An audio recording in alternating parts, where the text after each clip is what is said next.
Jesus. All we want is Jesus. Make room for the King. Make room for the King. Let the King of Kings come.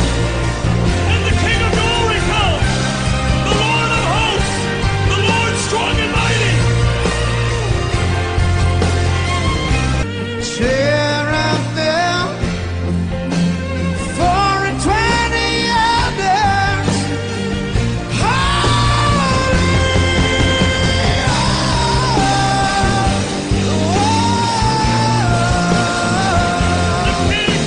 Behold the King! Behold the King! Behold the King!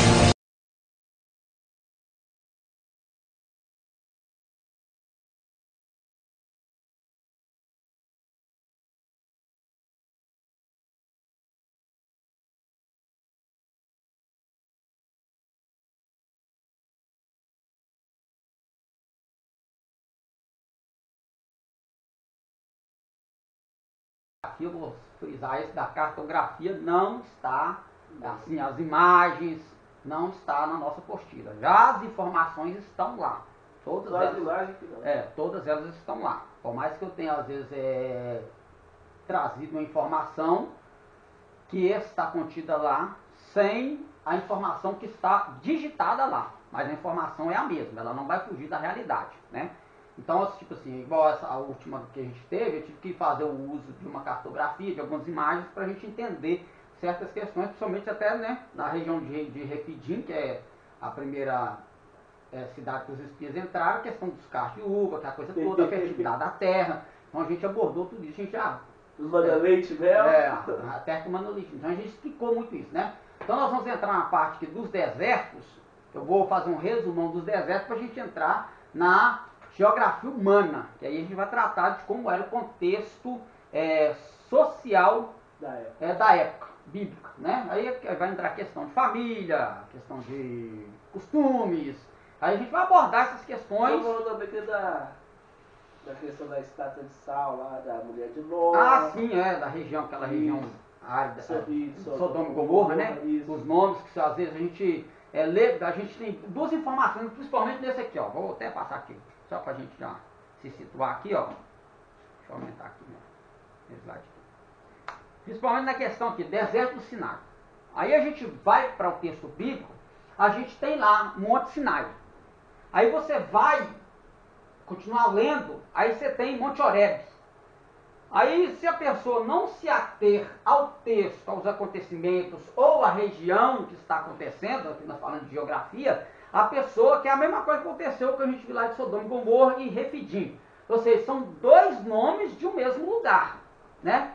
Lá no Monte Horebe, Assad. Aí quando você vai pro texto, Monte Sinai. Peraí, mas foi no Monte Sinai ou foi no Monte Horebe? No mesmo lugar. É o mesmo lugar. Aí eu dependendo do Vai, né? Vai da perspectiva do leitor, do escritor, porque se é atribuído a Moisés a inspiração e a autoria deste livro de Deuteronômio, vamos colocar já o Pentateuco, né, os 5 primeiros livros, se é atribuído a ele, se ele é o exclusivo, o único que teve a autoria deste livro, por que é que ele vai usar dois nomes? Aí a gente tem que procurar a entender o contexto que está acontecendo e o significado do nome em si. Quando o nome vai trazer essa perspectiva de explicar por que Sinai e por que Horebe, né? Porque, tipo assim, na língua hebraica, tudo tem significado. Isso que eu ia falar. Tá? Tudo tem significado. Então, quando você deu uma palavra, aquela palavra tem vários significados. Tipo assim, não estou dizendo aqui que possa ter sido essa, mas o que eu preciso fazer? Eu preciso ler o contexto.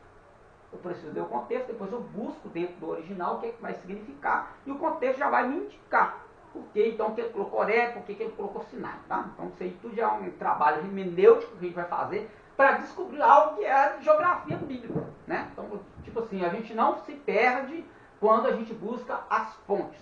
Então, o importante de tudo da Bíblia Sagrada é a fonte primária. Quando você vai na fonte primária, você desvenda todo o caminho que você percorreu desnorteadamente procurando as informações. Vai lá para a fonte primária, que aí você vai entender todo o percurso dessa história, desses personagens que estão aí no decorrer do texto, tá? Então, o deserto do Sinai. Os filhos de Israel caminharam no deserto durante 40 anos. Esses 40 anos aqui, a gente já sabe, dentro do texto, por que os 40 são 40 anos. Porque eles tinham uma trajetória de 40 dias, né? Só que devido às murmurações, devido às queixas, às rebeliões, às rebeldias, Deus então vai fazer o quê? Cada ano da sua dureza de coração, principalmente quando eles entram ali no texto da aula passada, repetindo, entrou na terra prometida, terra que manda leite e mel, ou seja, uma terra produtiva. Eles vão dizer que terra que consome os seus moradores, que devido à imensidão daquela terra, devido à produtividade, sustento que dá para os habitantes da terra. Então é uma terra que consome, não é que a terra mata os seus moradores. Quando ela está falando que a terra consome os seus moradores, ela está dizendo que a terra, ela comporta vários povos e ela não vai ter dificuldade de manter aqueles povos, tá? Então é isso. E aí esses 40 eles dizem, nós vamos ser, os nossos filhos serão servos deles. Aí pronto, aí começou aqui. Aí Deus fala, então para cada dia que vocês ficaram lá, olhando toda a beleza da terra, vocês vão passar 40 anos peregrinando no deserto para chegar, que era o percurso de 40 dias, né? Então o deserto que eles tinham passado 40 dias vai virar 40 anos. Aí a gente já sabe que eles vão circular, eles vão andar em círculos. Só que nesses 40 anos, que deveriam ser 40 dias, eles mesmo assim eles não estão desamparados pela presença de Deus. Então não importa se na sua vida espiritual você vai durar 40, 50, 20 anos, 20 dias, 40, numa prova, o que importa é se nessa prova de 40 dias ou 40 anos, se o Eterno está com você nela. Independentemente da sua dureza de coração, da sua queixa, do seu murmúrio, Deus, Ele é fiel. Se Ele te colocou para andar 40 anos num lugar que era 40 dias, esses 40 anos, por mais que nós sejamos pirracentos e aborrecedores de Deus, Ele vai nos sustentar. Amém. Fala aí. Eu lembro daquela passagem quando Deus quis matar o povo. Imagina Deus, eu vou matar esse povo, todo mundo de raiva, que o povo dele ficava... Mas se Deus ficou irado, imagina Moisés. Aí a gente viu que a bênção do Moisés fez, né? Porque na verdade, aquilo ali, se a gente olhar para essa questão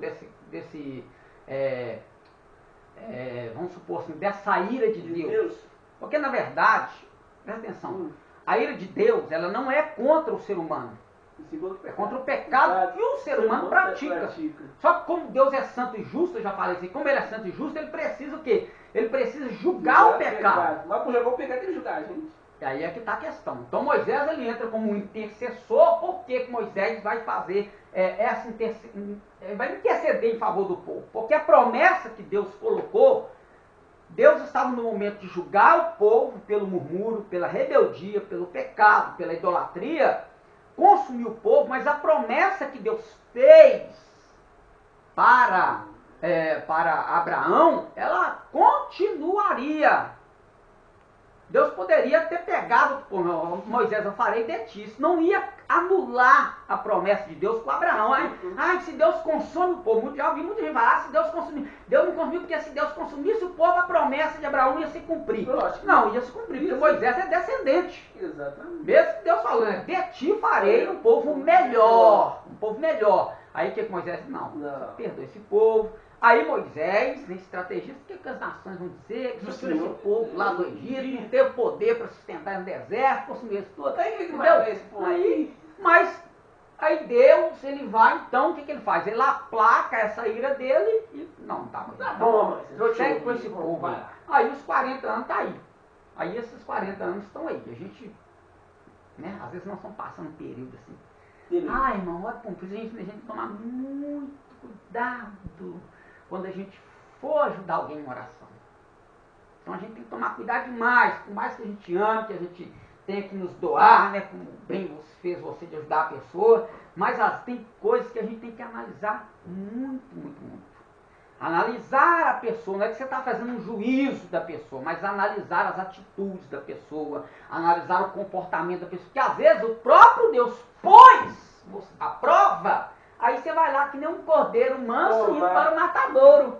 Tomar né? a prova, Aí né? toma a lambada pra você também. Você quer pôr a mão, põe a mão, toma. Tá. Aí você começa a passar a prova, meu Deus, eu tô ajudando fulano, eu tô cumprindo essa palavra, e não sei o quê, e o pau tá quebrando em cima da sua cabeça mesmo, porque você está pondo a mão onde Deus está tratando. Deus não está trabalhando, Deus está tratando. Deus trabalha e Deus trata. Com esses 40 anos, Deus estava tratando, mas a nuvem de dia e a coluna de fogo de noite estava trabalhando. Então, nas situações aí que a gente tem que enxergar as situações em que Deus está fazendo isso no nosso percurso de deserto. Aleluia. Amém? Glória. Nesse período aprenderam a conviver, a conviver com as agruras do Sinai. Não obstante a aridez daquele solo, nada lhes faltou. Então tá aí. Privilégio Tratou? que eles tiveram. Mas trabalhou, né? Tratou, mas trabalhou. Então Deus, ele sempre conosco vai ser assim. Por quê? Porque ele nos ama. Deus quer o ser humano com ele, mas o ser humano não entende isso, então ele não entende. Te dá uma chinelada aqui, Aí, igual o pai pronto, aí faz. uma hora a gente acorda, opa, o caminho aí não, o caminho é aqui, ó. Tá vendo? O caminho é aqui, viu, gente? É o É Rodolfo, aqui, né? 40 dias, 40 noites, mas nunca faltou o trabalhar de Deus em favor, né? Glória a Deus por isso. Aleluia. Então tá aí, ó. Supriu-lhes o Senhor todas as necessidades durante essas 40 décadas.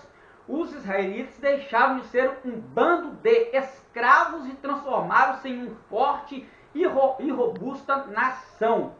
Então nós percebemos aqui o agir de Deus no deserto. O deserto foi para isso. Uma coisa que a gente precisa entender também, que não obstante somente a questão do murmúrio, de transformar os 40 anos, mas também de uma purificação espiritual. Deus vai trabalhar a mente de escravo do povo, no deserto. É no deserto que Deus vai purificar eles de toda a idolatria egípcia, tá? Que eles saíram contaminados com os costumes pagãos, idólatras do Egito. Então Deus vai fazer isso também. Então o propósito de Deus aqui, colocar eles nesse deserto, seja do sinal do Horebe, é limpar a vida espiritual do seu povo. Então, prova, deserto, não é, né? Jargão de pregador, deserto não é para matar ninguém. Não é para matar, mas é para te preparar. Mas esse deserto te prepara, mas te prepara com o pau quebrando do seu lado. Não é só sombrinha e fogo, não. É só os escaldante. Tem inimigo para enfrentar, tem De dia amalekita, ao sol. tem peste no deserto, De tem noite muita coisa, né? de noite é o Mas frio. está lá a presença de Deus. Ok? O deserto do Sinai recebe ainda estes nomes. Olha para você ver. Sur, Parã, Cades, Jim e Berseba. Ou Beersheba, né? Os geógrafos descrevem-no como um colossal deserto. Vai do noroeste da península do mesmo nome ao Golfo de Suez. Essa região constitui-se de um maciço montanhoso. Nesse lugar recebeu Israel a lei de Moisés. Lembrando que lei de Moisés não é que foi Moisés que colocou a lei. Moisés recebeu e passou para o povo, tá? Então a tradição vai dizer o quê? Que Deus entrega para Moisés, Moisés entrega para Josué, Josué entrega para os 70 anciãos, 70 anciãos entregam para os juízes, e aí agora vai seguindo para o povo através dos rabinos, sacerdotes e levitas e por aí vai, tá? Então é toda essa linha, Uma cadeia, né? toda essa cadeia de distribuição de informação da lei. Lembrando que aqui nós temos duas formas de interpretação da lei. Nós temos a Oral. e a Como é que eu vou falar? Tipo como se fosse escrita. A escrita e a oral, Isso. né? Então aquilo que a gente não entende na escrita, a oral vai explicar, né? A oral explica aquilo que a gente não entende. Então esse aqui é o deserto do Sinai, né? Aqui nós temos o Monte Sinai, essa cadeia aqui que está mais clareada pelo sol, e ao fundo nós temos aí o deserto do Sinai. Uma cadeia de montanhas, né? Então nós temos o deserto da Judéia, as áreas localizadas do leste dos montes de Judá ao Rio Jordão e ao Mar Morto, formam o deserto da Judéia. Subdivide-se este em vários desertos sem importância, Maom, Zif e Enged. Esses nomes você vai encontrar eles em textos bíblicos, tá? Mas muitas das vezes é devido a algumas localidades de cidades e acontecimentos que vão estar com algumas personagens do texto bíblico, mas não te trará nenhuma informação sobre, só o nome vai estar lá, tá? Só o nome estará lá. Mas também que faz parte do contexto bíblico. Nessa árida região, perambulou Davi quando era perseguido pelo rei Saul. Eis mais alguns desertos de Judá, Tecoa e Jeruel. Nesse território, o rei Josafá obteve estrondosa vitória sobre as forças moabitas e amonitas.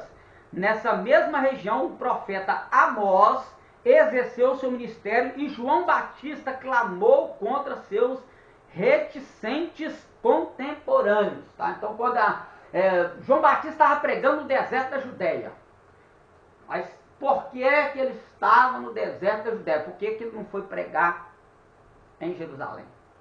Ele estava aqui porque o povo estava ali, tinha questão dos essênios ali, né? Os essênios. Os essênios eram aqueles...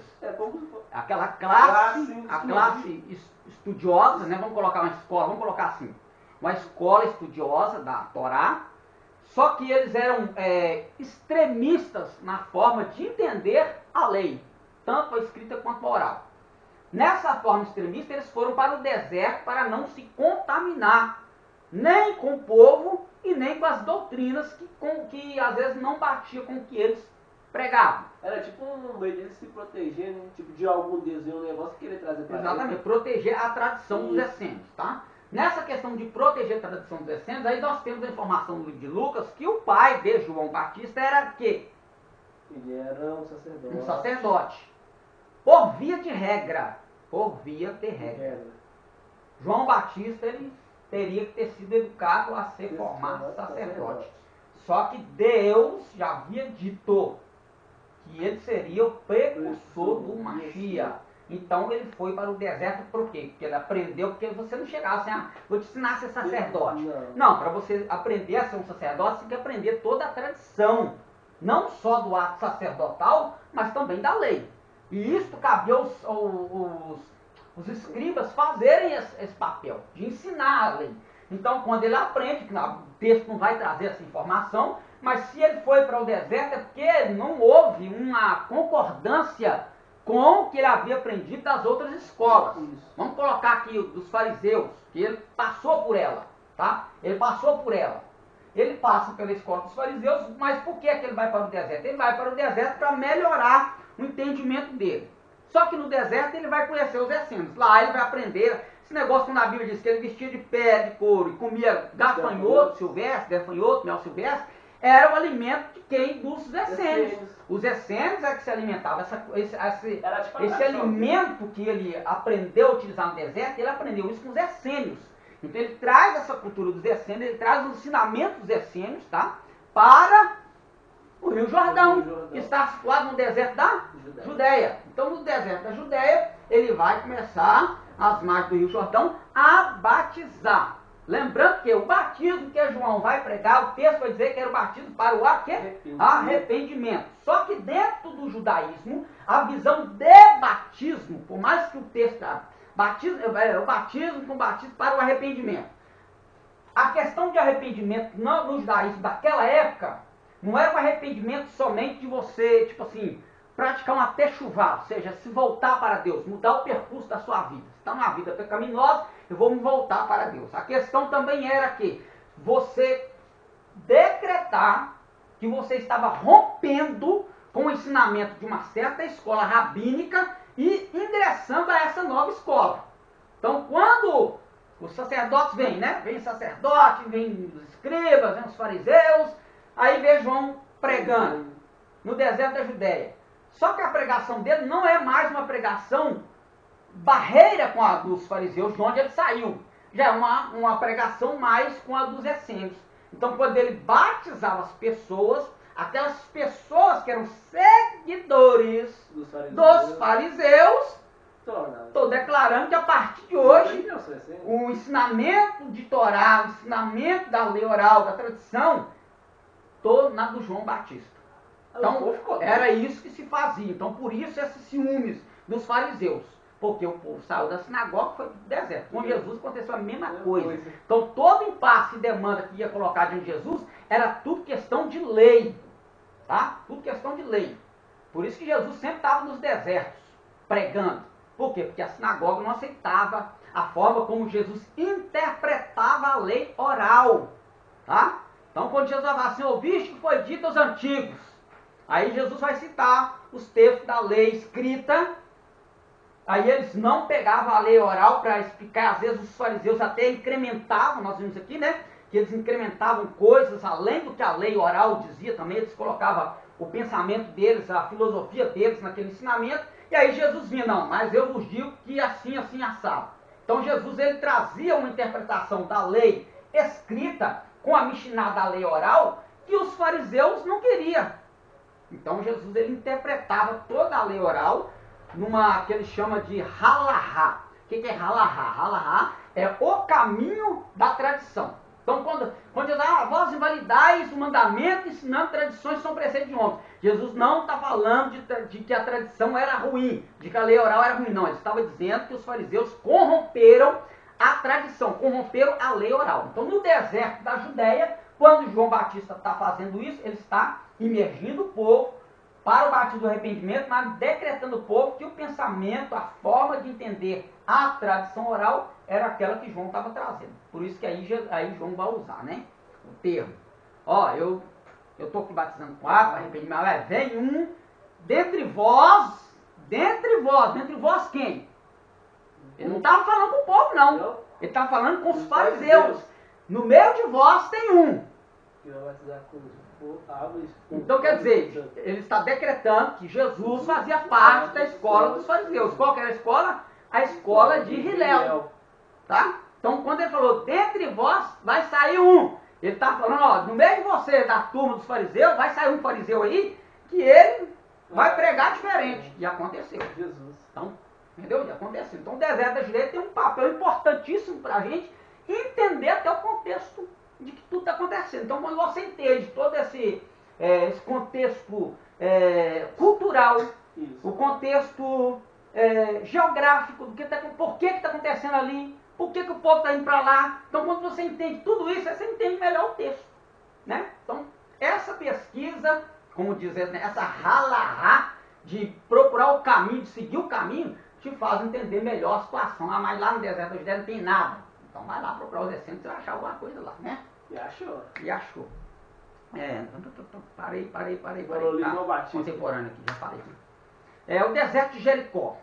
O Bet-Aven e Gabaon.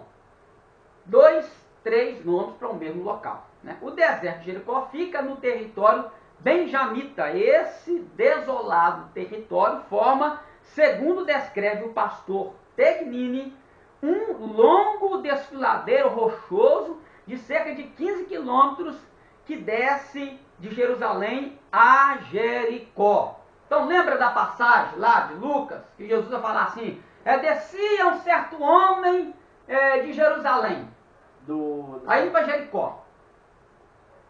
Jesus não está falando, né? E a gente quer pregador, gente, claro, já essa conjectura é nossa, né? Gente, cuidado, vamos descer. Mas peraí, ele está falando de um local geográfico. Então Jesus está usando aquela geografia ali, ó, para falar uma parábola.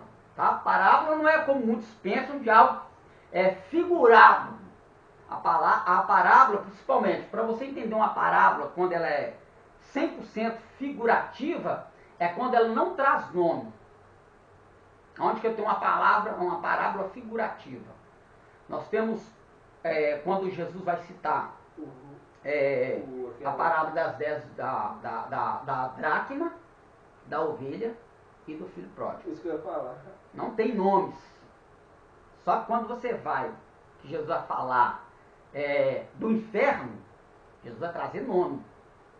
Está colocando pessoas. Lázaro. Então, todas as vezes que você vê uma parábola e ela tem nome de pessoa, aquela parábola está indicando algo verdadeiro. E toda parábola, por mais que ela seja figurativa, trazida por Jesus, ela tem o seu lado literal. Ou seja, ele está trazendo um ensinamento, uma verdade. Porque as parábolas que Jesus contava nos desertos, era tudo relacionado ao que estava no local, acontecendo na região geográfica. A geografia, o lugar, trazia para Jesus uma importante, vamos dizer assim, um importante pontapé inicial para ele trazer uma verdade, para o povo olhar em volta E entender. e entender o que ele está falando. Tá?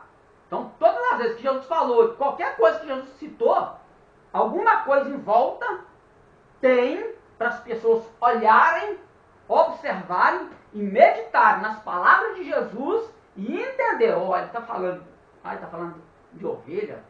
Jesus vai falar de ovelha lá no meio do mar da Galileia? Não, gente, ele não vai falar de ovelha no meio do mar da Galileia. Porque no mar vai ter água, peixe se tiver, né? Então você não vai entender, mas ele está entendendo, falando de ovelha aqui no meio do mar, não. Se ele falou de ovelha, pode ter certeza que ele está numa pastagem.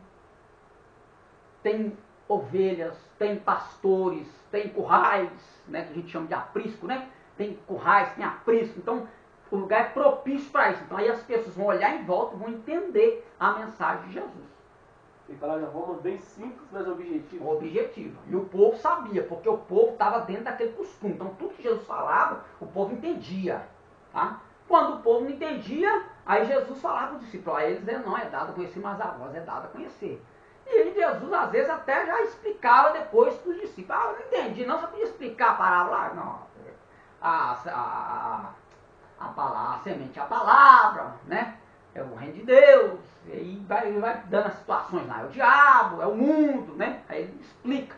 Mateus 13, né? Mateus 13, que vai falar lá do semeador.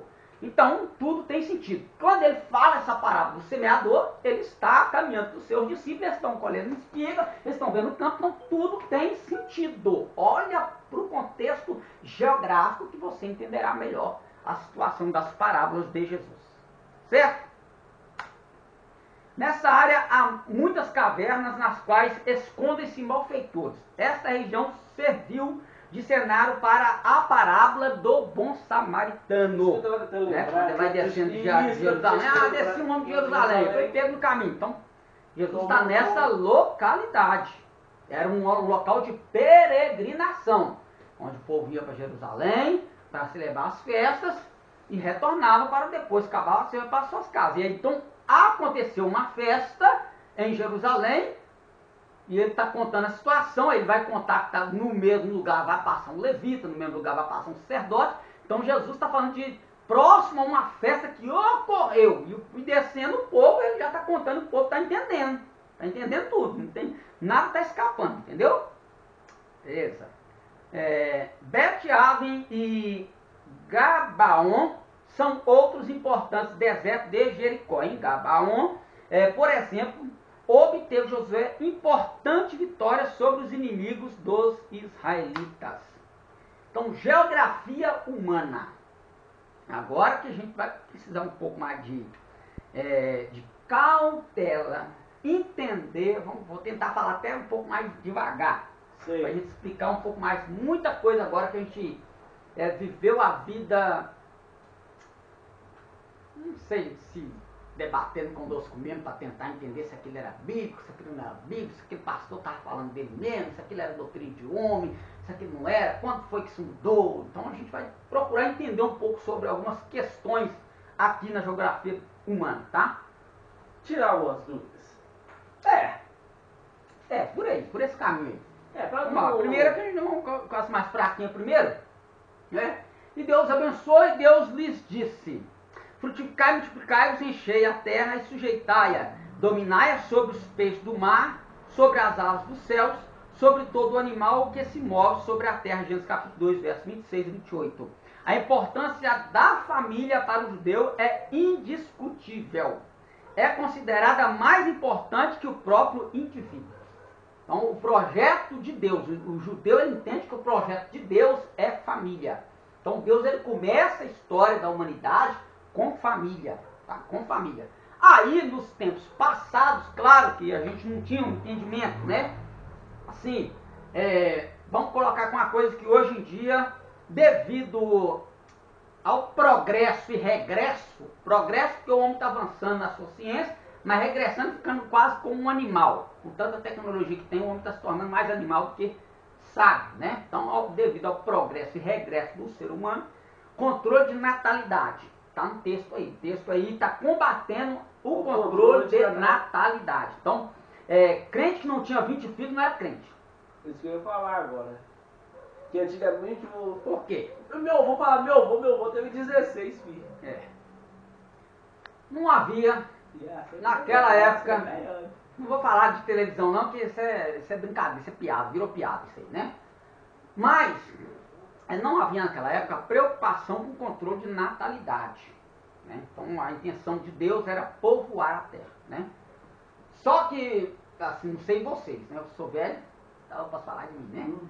Que no período que eu ingressei no Evangelho, ainda estava, isso aí já estava quase que parando já com esse tipo de pensamento, que o crente ele não podia manter um controle de natalidade, era proibido você fazer um acompanhamento familiar no posto de saúde para não se ter muitos filhos. Tá? Então era pecado evitar filhos. Por quê? Por causa desse texto e de outros mais. O texto lá de Gênesis, capítulo 40, entre 45 a 49, não lembro, a história de Judá e Onã, tá? Que Onã vai derramar o seio na terra, né? E aquilo foi mal aos olhos do Senhor. Mas o que foi mal? Claro que dentro do judaísmo é pecado. O judaísmo entende a forma não de controle de natalidade, mas de derramar o sêmen na terra. Vamos colocar aqui nas claras, masturbação. Para o judaísmo isso é um pecado inaceitável, é a abominação diante de Deus. Tá? Por quê? Porque o interesse de Deus é que o homem seja fecundo. Então o judaísmo entende só que o cristianismo ele pegou esse texto e aquele texto e colocou como se fosse um controle de natalidade. Só que quando você lê o texto lá de Gênesis, a história de Onã, lá o pecado dele não era simplesmente só o derramar, claro que era, mas o que fez com que ele se tornasse abominável é que ele estava descumprindo, claro que a lei vai vir depois, mas isso já era um costume dos povos antigos, que era o levirato, a lei do levirato. Vai surgir com a lei de Moisés, mas é só uma adaptação que Deus está fazendo no meio do povo dele com algo que já existia. Tá? Então a maioria dos mandamentos, das leis, elas em si, na sociedade já existia. Deus só vai fazer o quê? Catalogar esta lei, vai taxar esta lei, Moisés vai colocar diante do povo, para o povo entender por que é que aquele costume existia lá. Então uma dessas era a lei do levirato. O camarada morreu, não tinha filho, o que ele tinha que fazer? Ele tinha que casar com a cunhada, e o filho que ele tivesse com ela não seria dele, seria do irmão dele que foi para a eternidade, que bateu as botinas, tá? Então isso chama-se lei do levirato. E aquela abominação que ficou diante do Senhor, lembrando que era um pecado, era, diante dos olhos de Deus, era, mas era dele não cumprir esse levirato, é não trazer um descendente, ou não trazer de volta o nome do irmão. Então era isso, a abominação lá, no texto, era isso. Ela é não cumprir um levirato, não cumprir essa, vamos colocar mitzvah, ainda não tinha, mas esse preceito aí que já entre os povos ali tinha. Então eles, como descendente de Abraão, ele tinha que cumprir aquilo, né? Ele tinha que cumprir, e ele não cumpriu. Então o que foi abominável de Deus, cepou o camarada. Como? Não sei, se foi fogo, se foi martelo, não sei, mas ele matou ele, pronto. Morreu, ele morreu. Ele tá dormindo lá no deserto. Entendeu? Então, quer dizer, então aí aquilo que o cristianismo fez, pegou essas passagens e, né, claro, eu tinha esse terror, esse medo, né, mas aí a gente tem que ir lá e voltar, né, a gente vai lá e volta, né, faz como elástico, vou e volto. A situação hoje é propícia para você ter 10 filhos? Não. A situação nos mostra que nós não daremos conta, né? Deus nos livre. Irmão, mas você não está sem fé de que Deus pode sustentar. Eu não estou falando de fé aqui, nós estamos falando de coisa racional. A fé ela não pode ser uma fé cega. Ela tem que ser uma fé. Você tem que. Aquilo que o apóstolo Paulo vai dizer, né? Um culto racional. Você tem que ter uma fé que transpasse o natural para o sobrenatural, mas que também te deixe com o pé no chão. Né? Por exemplo, Jesus pulou. Não pulou. Não pulou. Jesus ele deixou de ser Deus ou de acreditar em Deus porque ele não pulou? Não, ele falou assim, não, isso aí vai me fazer pecar contra Deus, eu não vou pular. Para que eu vou tentar o Senhor meu Deus, né? Para que tentar Deus, né? Não tentará o Senhor teu Deus. Então pronto. Interessante que é o Senhor teu Deus. Ele está falando com quem? Mas peraí, pai. Satanás. Deus era Deus do Satanás? Era, porque foi Deus que criou ele, né? Então, mesmo rebelde, não adianta. A gente chegar perto de Deus assim, ó. Cabecinha abaixo, joelhar lá, entendeu? Tudo que fosse fazer tinha que pedir permissão para Deus, mas que seja um rebelde, né? Então, era isso. Então a gente vai lá, a gente não tem essa condição. A pessoa tem fé? Se você quiser ter 500 filhos, tenha. Eu não vou ter. Né? Claro que eu parei de ter, porque a gente tem um problema e não pude mais ter. Mas se eu tivesse repensado, talvez, né? Eu teria pensado diferente. Sou grato a Deus pela vida, não vou ter que cortar essa parte depois. Sou satisfeito com a minha família, mas daqui pra lá eu não tenho condições nem de sustentar a mim mesmo, dependendo da situação. Vou mamar uma criancinha para balançar. Eu tô velho, a situação não tá boa. Né? Então, a gente tem que pensar direito. A gente tem que aprender. Né? Então, hoje em dia, encontro de casais, culto de família, certas coisas têm que ser tratadas e não são. Uma delas é isso aqui. É isso aqui. É o controle de natalidade.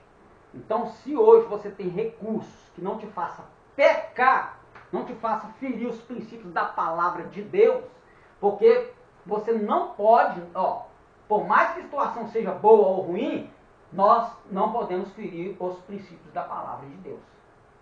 Então, tudo Deus tem uma situação para colocar a gente, para tirar a gente dela. Tudo tem. A gente só tem que ser curioso de procurar. Né? Aqui. Procurar um texto, procurar uma orientação aqui, plausível, para que eu não venha ferir o princípio da palavra de Deus e também posso viver com a minha consciência livre. Tranquila. Né? Agora, viver na opressão. Ai, não pode evitar. Ai, não pode, aí 1, ai, não pode, aí 2, ai, não pode, aí 3, ai, não pode, aí 4, ai, não pode, aí 5, ai, não pode, aí 10. Aí o camarada não consegue comprar uma casa, o camarada não consegue ter um carro, não consegue manter a família, não consegue, né, a situação aperta, aí a mulher já tá com um monte de filho, vai ter que sair pra trabalhar, tem que pagar alguém pra ficar com os meninos, aí o mais velho fica, o mais velho paga os meninos, o pau quebra, aí tá na rua, aí pronto. Entendeu? Então, gente, né? Então vamos ser coerentes, então faça, né? Procure um orientador familiar, né? Procure um orientador familiar, procure alguém para conversar sobre planejamento familiar, olhe para a situação, né?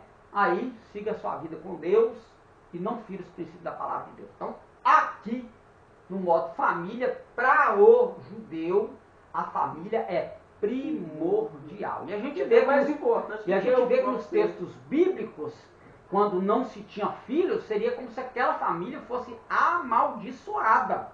Não ter filhos era uma questão de maldição, né? Por parte, ela tem entendido que por parte de Deus, não, Deus me amaldiçoou, é por isso que eu não estou tendo filhos, né? Então a gente vê lá questionamento de Ana, né? Não, filho, não vou, não sei o que lá, essa coisa toda, né? Só que o texto diz que Deus cerrou, amado. Deus cerrou. Cerrar não é fechar, não. Cerrar é ficar assim, ó.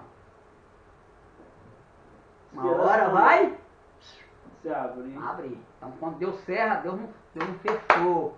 Deus fechou. Não, o texto original diz que Deus cerrou. Deixou em um espaço. Ficou assim, ó.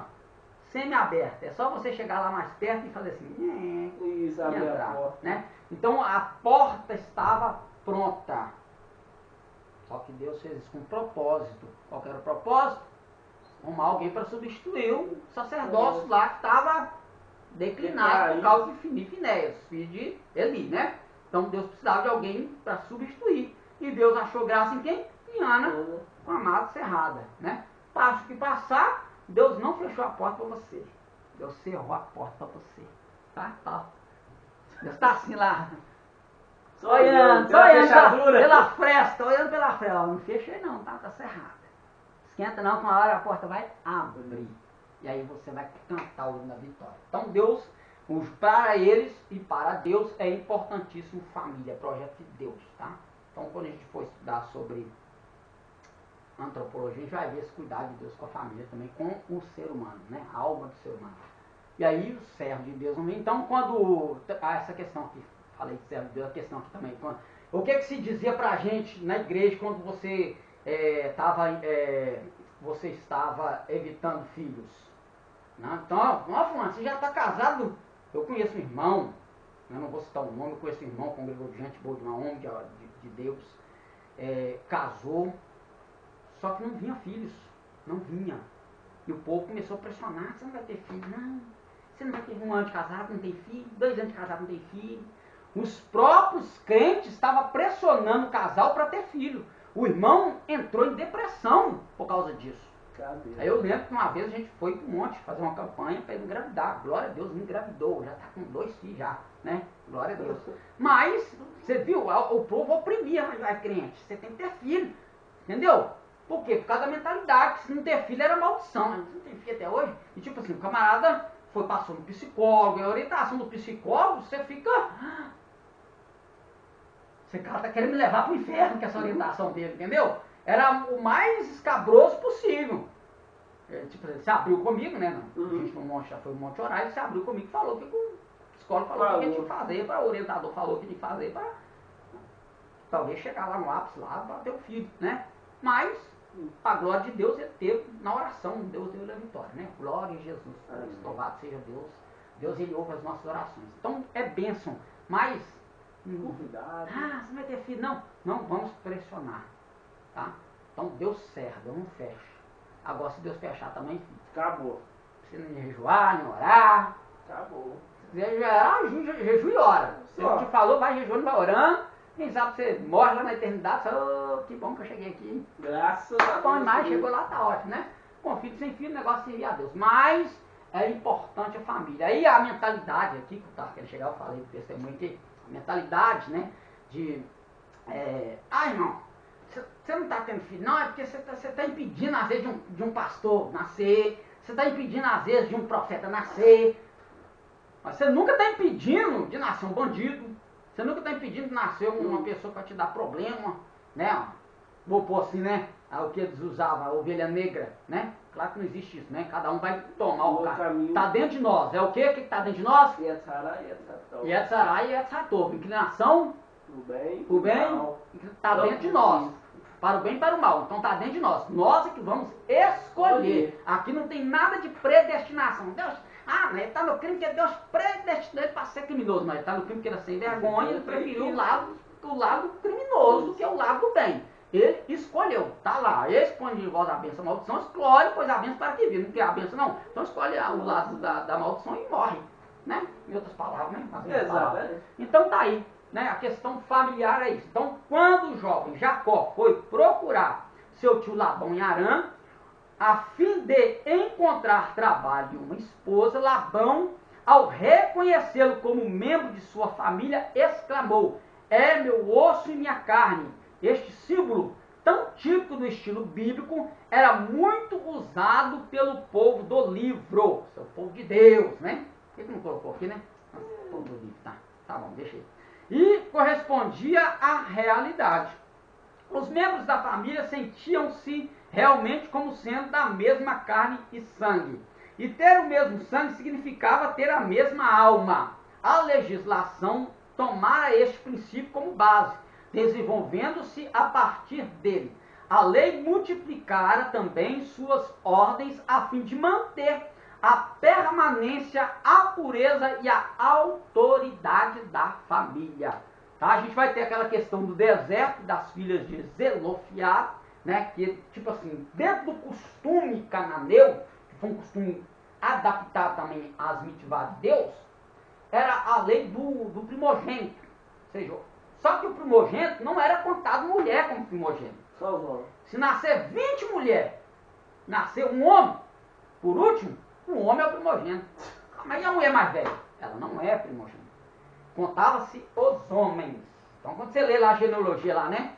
Fulano gerou fulano, fulano gerou, mas e as Só. mulheres, esse que deu a luz, esse que teve o dor de parto, mas ele que gerou. Por quê? Porque vai falar de. Porque o texto começa como todo quer dizer geração de, semente de, a semente de. E a semente não vem da mulher, a semente vem do homem. Não desfazendo das mulheres. Então por isso que você vai ver, a genealogia é machista, não. Todo, semente de. Então a semente de Abraão, a semente de Isaac, a semente de Jacó, por isso que você vai ver só nome de homens. Ressalvo quando vai entrar na genealogia das mulheres, é para a questão de onde virá o Mashiach. Eita glória, hein? As mulheres entram no ponto mais esclarecedor, né, da salvação. Elas entram na história, tá? Pode ler lá. Quando vai falar de Ruth, de Ruth, da de Jericó lá, Raabe, tá lá lê lá a genealogia, tá? Raabe faz parte da genealogia de Jesus, tá? Já li. E Raabe era o quê? Uma meretriz, tá? Mas você vai ver a descendência lá de onde que vem, ela entra no meio. Então, quer dizer, por quê? Porque Deus é o Deus de todos os povos. Claro que o povo peculiar dele é o povo de Israel. Aqui já era. Aqui é o povo que Deus escolheu, tá? Deus escolheu esse povo, marcou esse povo. Quando o texto, Paulo vai falar de predestinação nas cartas, ele está falando de predestinação não concernente a indivíduos. Ele está falando concernente à nação de Israel. Pode olhar lá, ler todo o texto, contexto, vai ver que ele está falando do povo de Israel, das promessas a Israel, tá? Então, por isso que tem, os calvinistas ficam doidos. Você pega o contexto, aí eles vão embora. Tá tarde, foi embora, tá tarde. Então, lê o contexto, tá, que o pau quebra, aí deixa eles pra lá. Então é isso. Então, leu Toledo, a gente vê a genealogia, então está marcado com. Aí as filhas de Zelofiade, o que vai acontecer? Não tem homem, nasceu só mulher. Nossa tribo vai morrer. Né? Lembra lá do Levirato? Nossa tribo vai se extinguir. Então elas vão diante de Moisés, ó, nosso pai morreu no seu pecado e não deixou filhos. Deixou filhas. E pode ser que o nome desse. Aí, quando ele vai diante de Deus, ó, não, elas falaram bem. Então, quer dizer, aí que Deus cria ali? Deus cria uma forma de manter aquela tribo, como? Aquela casa, como? Elas vão casar com um homem de outra tribo, isso aí também era restrito, tá? As tribos casavam entre si, tá? Para manter a linhagem. Então, elas vão casar com outra tribo. Só que a herdade delas não vai ser 100% só dele, vai fazer parte. Então o nome vai ser mantido. Então Deus ele dá uma diretriz para manter. Aí o que acontece? Mesmo não tendo um homem primogênito, elas se tornaram herdeiras através do casamento com outra tribo para manter o nome da casa do pai. Então, cuidado que Deus tinha com a família, de não extinguir o nome dessa família de Zelofiado. Então Deus ele mantém com o seu trabalho a família. Então, essa questão de carne e sangue, então quando a lei vai falar que a lei, né, ó, ordens a fim de manter permanência, a pureza e a autoridade da família. Então, o contexto lá do deserto, lá de Zelofiado, era esse contexto aqui. Manter a pureza, a autoridade dessa família, a permanência dessa família de Zelofiado e seus filhos. Deu para entender aí? Estou entendendo. Algumas das importantes cerimônias exigidas na lei tinham um forte caráter familiar. A Páscoa. Vou falar. A Páscoa já. A Páscoa.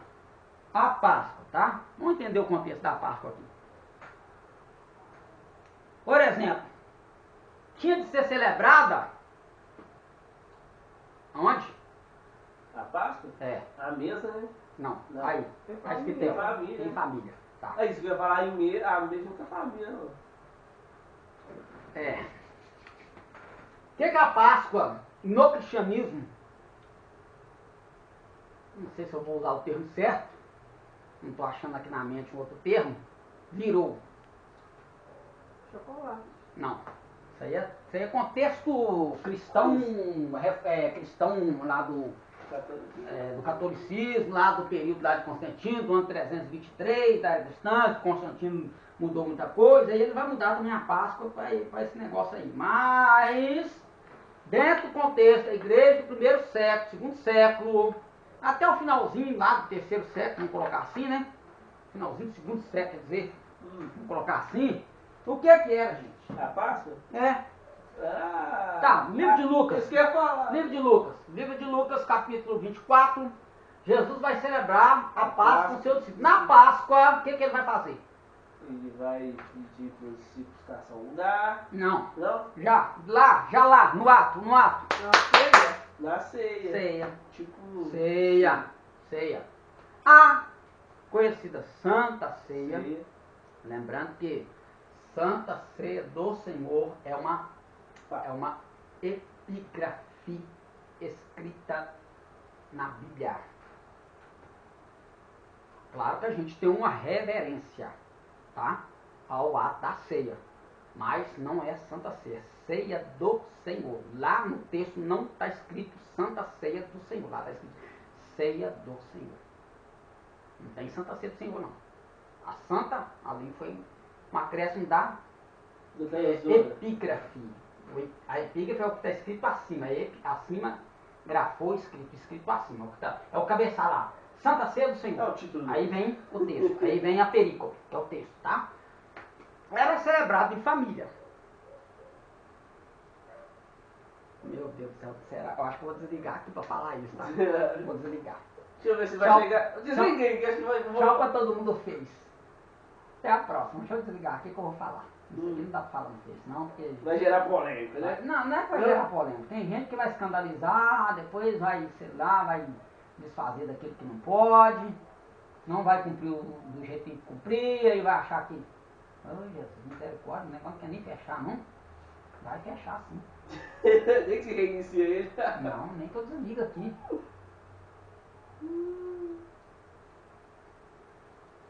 Fecha, meu Deus. Fechou.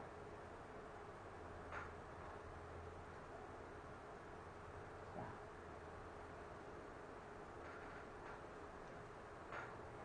Vou explicar aqui e a gente encerra. Eu vou desligar isso aqui, esse negócio tá demorando demais.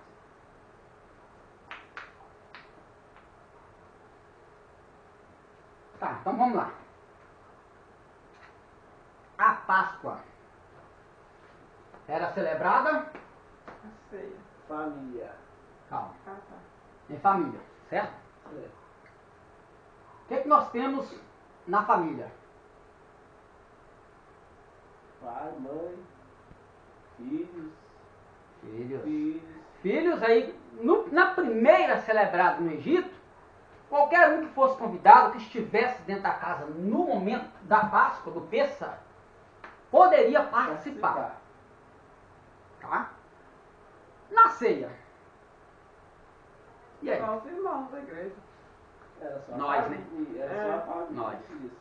Nós é só os irmãos da igreja. Nós é só os irmãos em comunhão.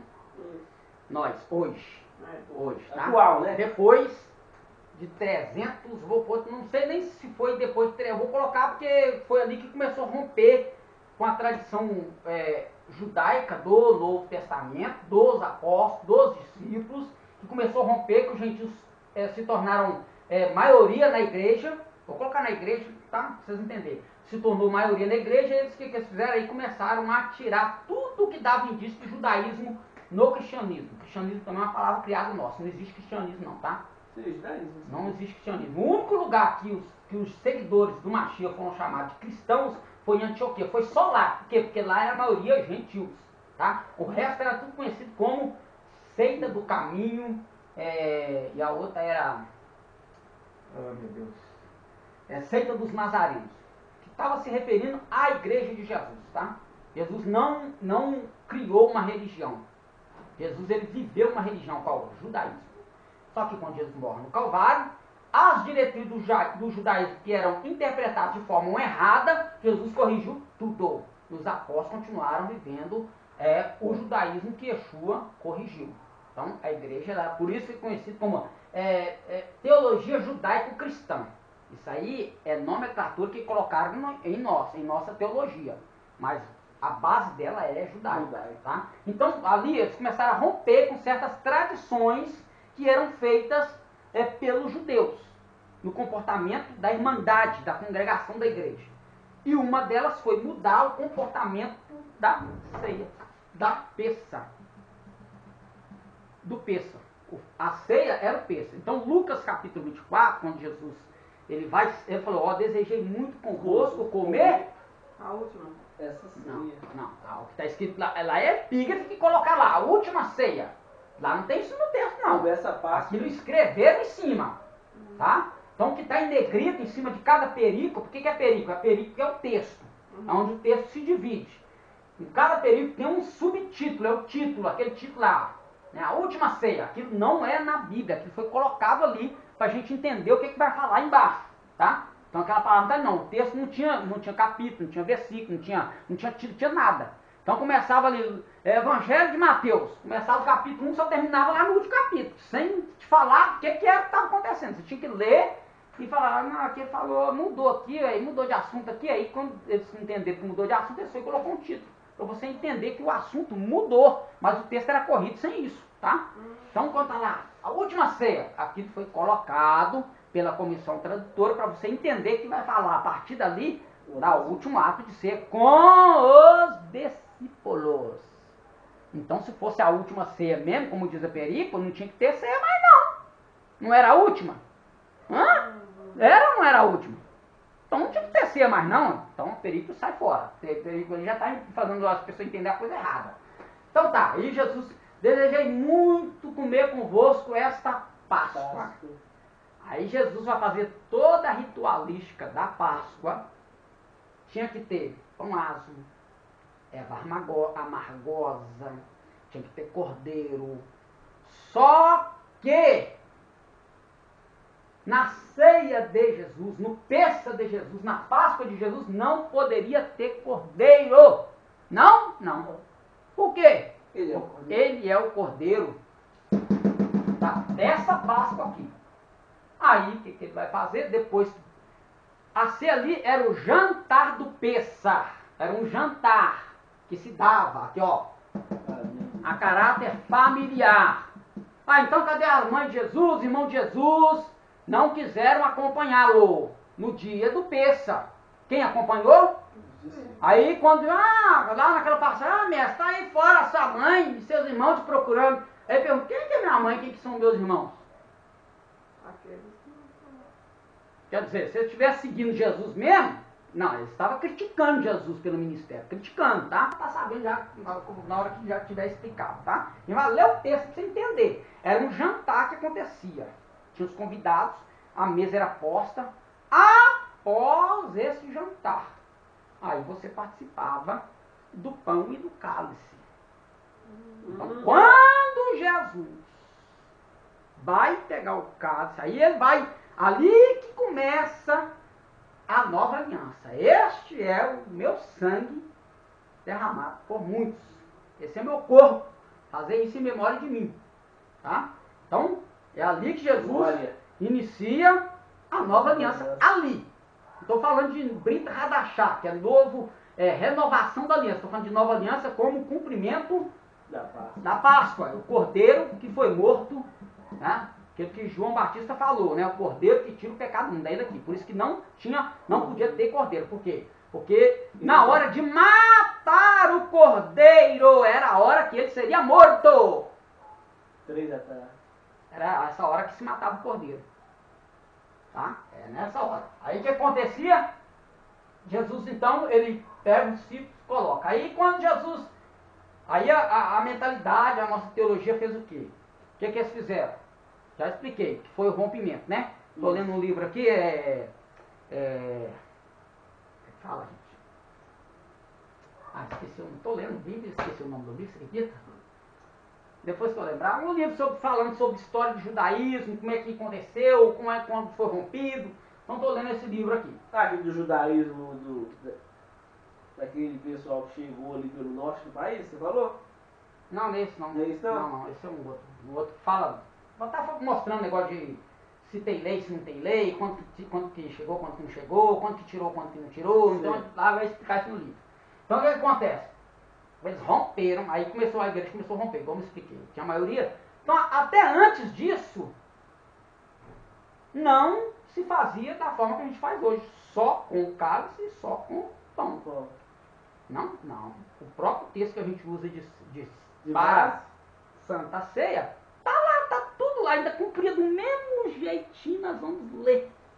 Do mesmo jeitinho, é um jantar, chamava-se Jantar da Páscoa. Eu já li uma tradução, acho que não é Epífise, o Jantar de Páscoa. É? Uma tradução mais antiga. Que bom, hein? Que tradução bacana, hein? Eu acho que eu já vi, eu acho que eu já li uma tradução assim. Bom seria se ela tivesse um rodapé de explicação, mas não tem. Eu acho que porque eu tô uma Bíblia em PDF bem antiga lá, vamos ver se eu fui numa delas que eu vi. Algumas, né? Para pra você ver. Aí a gente vai entender o comer indignamente, tá? Presta atenção.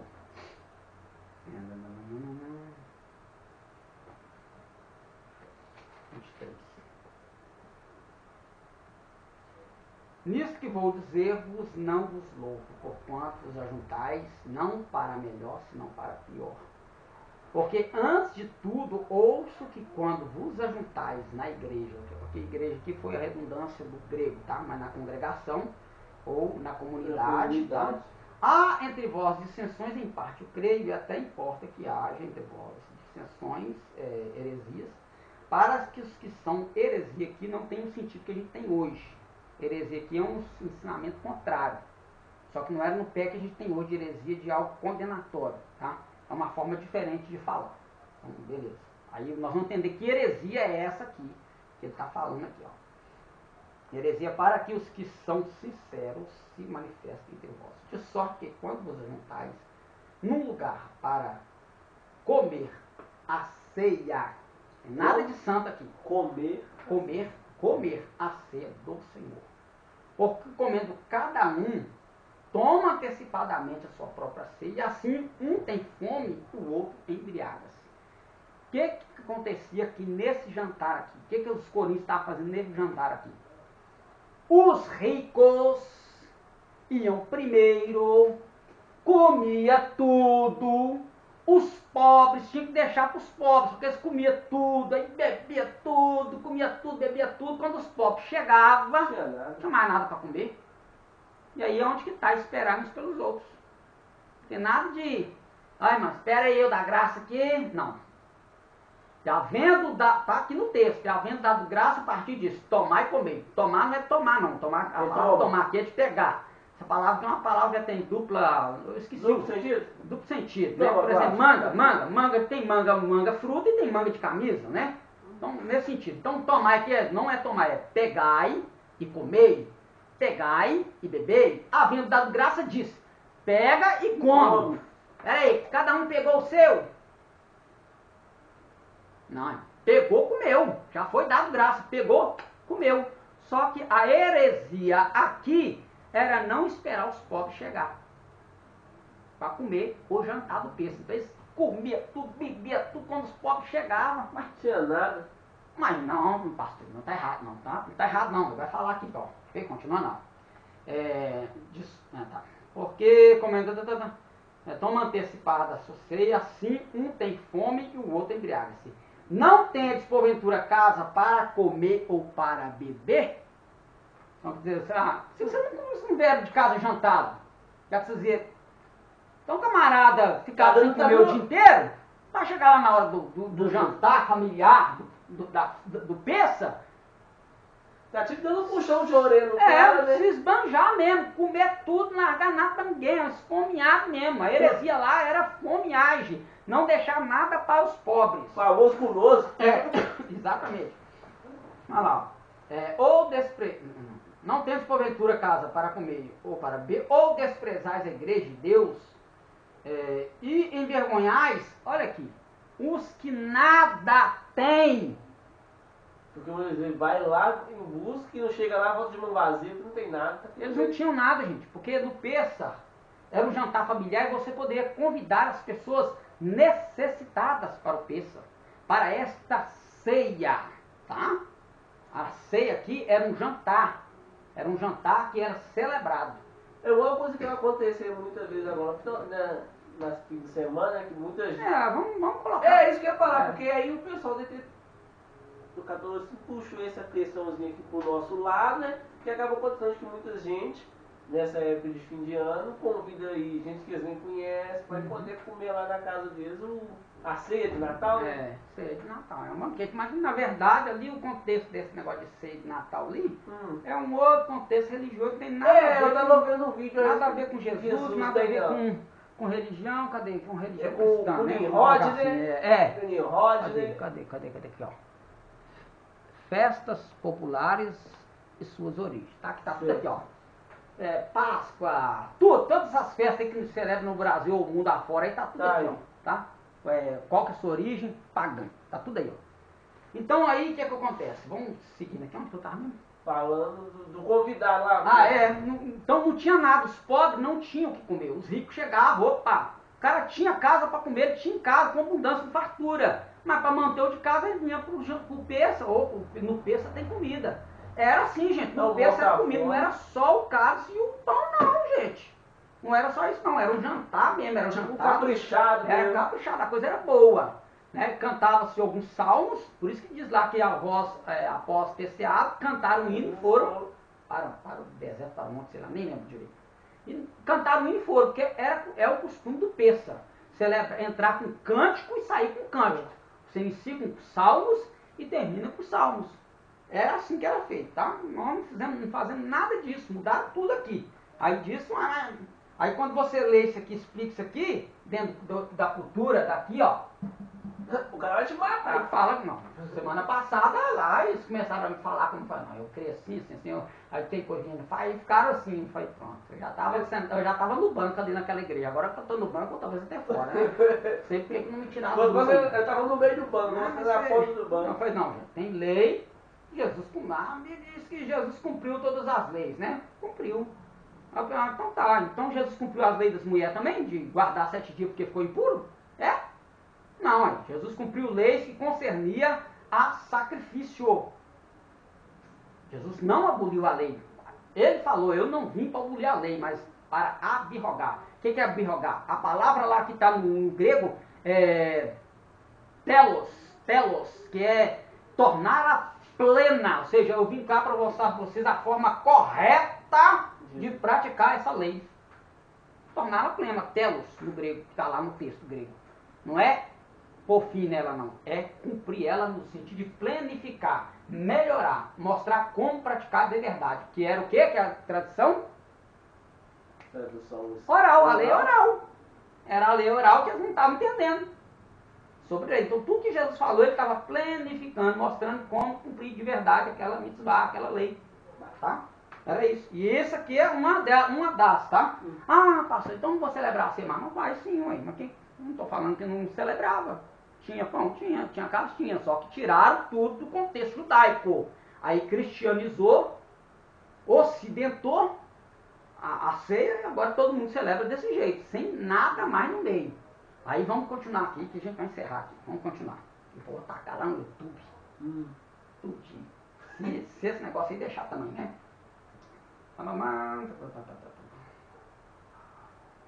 Aí ele vai explicar aqui. Cadê? Lembrar, se não tens porventura casa para comer, casa para beber, nada tens. Que vos direi? Louvar-vos-ei isso? Não vos louvo. Porque eu recebi do Senhor que também vos ensinei. Que o Senhor Jesus, na noite que foi traído, tomou o pão, tendo dado graças, o partiu e disse, tomai e comei. Então esse negócio de... não, tem 500 pessoas aqui, já parte o pão aí, a gente come. Não. Primeiro dá graça. Depois que você dá graça, é que você parte. O princípio bíblico é esse. Não é porque tem 20 pessoas que eu já vou partir o pão para ganhar tempo. Porque... Não, você está consagrando algo dividido.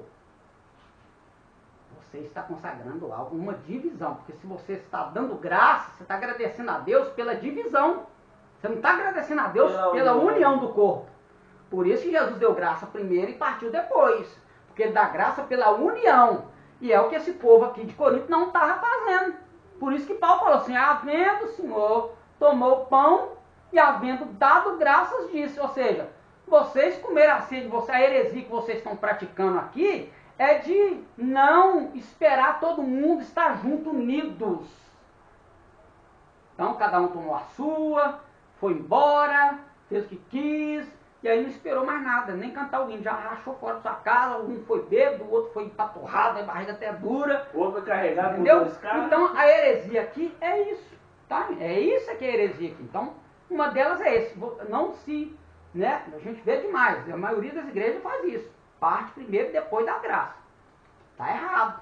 Tem que dar graça primeiro, depois partir. Depois que partiu, havendo dado graça, a partir disso, tomar e comer, cada um de vós fazer isso, porque esse é meu corpo, eu parti por vós. Aí, e ele recebeu do Senhor, né? Tendo dado graça, a partir disso, tomar e comer, isso é meu corpo, que é partido por vós, fazer isso em memória de mim. Semelhantemente também, depois de cear, tomou o cálice, dizendo, este é o cálice do Novo Testamento, meu sangue. Fazer isso todas as vezes que bebedes em memória de mim. Né? Tomar e comer, tomar e beber. Né? Ah, não, mas lá está escrito esperarmos pelos outros. O contexto já está explicando aqui. Eles não esperavam ninguém chegar. Não era esperar pegar para comer, não. Era não esperar chegar para celebrar. Era uma, chama-se festa de amor. Tá? Assim, o contexto grego chama isso de festa de amor, ou seja, de celebrar em alegria o amor mútuo dos irmãos. E a igreja de Coríntios não estava fazendo isso com amor, não. Por isso que a gente vê a correção dele, que ele vai falar muito sobre amor na carta de Coríntios. É a carta do amor, não é? Aqui não tiver amor, no capítulo 14 lá, né? 13, 14 lá, ele vai falar muito de amor. Por causa de que essa igreja, que era uma igreja rica em espiritual, dinheiro, e não tinha amor nenhum. Fazendo as palhaçadas. Não tinha amor. Essa é uma igreja. Mas a Bíblia diz, mas vamos ver o contexto lá. Você está igual o povo de Corinto, então você está precisando de amor mesmo. Então você está precisando de amor mesmo, você tem que voltar ao amor mesmo.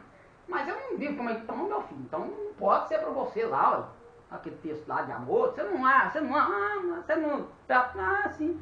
Agora, se você estiver vivendo igual a igreja de Corinto, não está respeitando nada, não está tendo cuidado com os necessitados, fazendo nada disso, então sim, tem que voltar para o amor mesmo, né?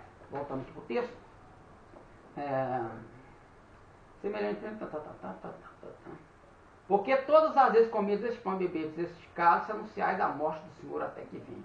Portanto, qualquer que comer este pão e este cálice indignamente, será culpado do corpo e do sangue do Senhor. Examine-se, pois, o homem a si mesmo, assim coma deste pão e beba deste cálice. Porque o que come e bebe indignamente, come e bebe para a sua própria condenação, não discernindo o quê? O corpo do Senhor. O que é o corpo do Senhor? Aqui na ceia. É a união da igreja. Isso que eu ia falar, união. Tá? Condenação aqui não é, fulano, você está em pecado, você vai comer a ceia, vai para o inferno. Vai para o inferno porque está em pecado, não é porque comer a ceia, não. É porque está em pecado. Porque aqui é uma celebração de alegria.